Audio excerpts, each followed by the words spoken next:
आज हम biology 9th class के चैप्टर 1 का पहला टॉपिक पढ़ेंगे। आज पहला लेक्चर है हमारा व्हाट इज़ साइंस। ये जो है ये बहुत ही इम्पोर्टेंट शॉर्ट क्वेश्चंस हैं। अगर आप प्रीवियस पेपर्स बोर्ड्स के आप उठाकर देख लें, उनके अंदर ये क्वेश्चन जो है वो अक्सर रिपीट होता है, व्हाट इज़ साइंस। ठीक है, और ये जो है ये आपको बहुत ज़रूरी है समझना। ये इम्पोर्टेंट जो है वो शॉर्ट क्वेश्चन है। अगर एक दफ़ा आप ये पढ़ लेते हैं, इसको समझ लेते हैं और इसको याद कर लेते हैं, तो ऐसे समझ लें कि एक जो है आपका शॉर्ट क्वेश्चन बोर्ड्स के लिहाज से जो है वो आपका तैयार हो चुका है। ठीक है, अब हम पढ़ते हैं कि साइंस जो है वो क्या होती है। Science is the study in which, यानी कि साइंस जो है एक ऐसा मुतालिया है जिसके अंदर हम क्या करते हैं, ऑब्जर्वेशंस आर मेड, मुशाहदात किए जाते हैं, एक्सपेरिमेंट्स आर डन, यानी उनके ऊपर तजर्बात किए जाते हैं। पहले मुशाहदा किया जाता है, फिर उसके बाद उसके ऊपर तजर्बात किए जाते हैं। ये जब हम एग्जाम्पल पढ़ेंगे तो आपके जहन में जो है ये क्लियर हो जाएगा, ऑब्जर्वेशन और एक्सपेरिमेंट्स। अच्छा, लॉजिकल कंक्लूजन्स आर ड्रॉन, फिर हम एक्सपेरिमेंट्स करने के बाद जहन में उसका जो है वो नतीजा अखज़ कर लेते हैं।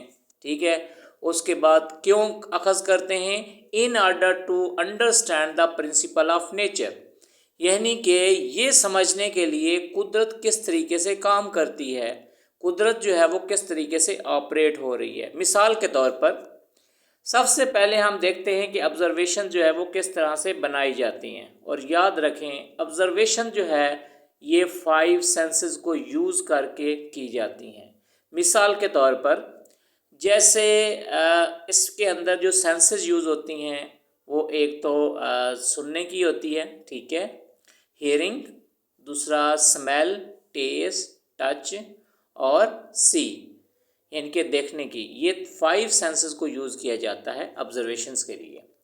मिसाल के तौर पर अगर आप हवा के अंदर 2 गैसेस हैं तो उनको आप ऑब्ज़र्व करने के लिए कौन सा आप इस्तेमाल करेंगे। ज़ाहिर बात है 2 गैसें हैं तो आप कौन सा यूज़ करेंगे, सेंस ऑर्गन, नाक, नोज़ के ज़रिए आपको पता चलेगा कि हवा के अंदर कौन सी गैसें हैं।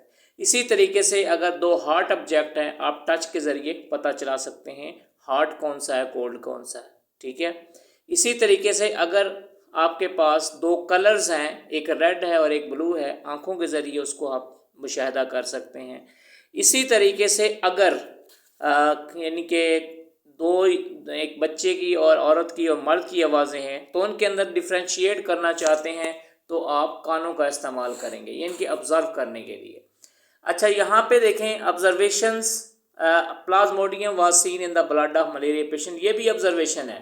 ये आपके बुक के अंदर 2nd चैप्टर में है। इनकी जो ऑब्जर्वेशन है वो ये थी कि जो मलेरिया का पेशेंट था उसके ब्लड के अंदर प्लाज्मोडियम उसमें देखा गया। फिर एक्सपेरिमेंट किया गया, उसका ब्लड लिया गया, ब्लड लेने के बाद उसको माइक्रोस्कोप के नीचे देखा गया तो उसके अंदर जो है अंदर से जो है वो क्या, वो वाकई जो है ना प्लाज्मोडियम मिला। तो फिर लॉजिकल कंक्लूजन ये बना लिया कि जो प्लाज्मोडियम जो है वो जो है वो काज़ा मलेरिया है। क्योंकि अब ये देखें इसमें हमने क्या किया, इसको हम साइंस कहते हैं। ठीक है, पहले हमने क्या किया, ऑब्जर्वेशन की, मलेरिया यानी कि आँखों के ज़रिए हमने यानी कि माइक्रोस्कोप के ज़रिए देखा, फिर उसके बाद एक्सपेरिमेंट किया, फिर उसके बाद रिज़ल्ट उसका बना लिया।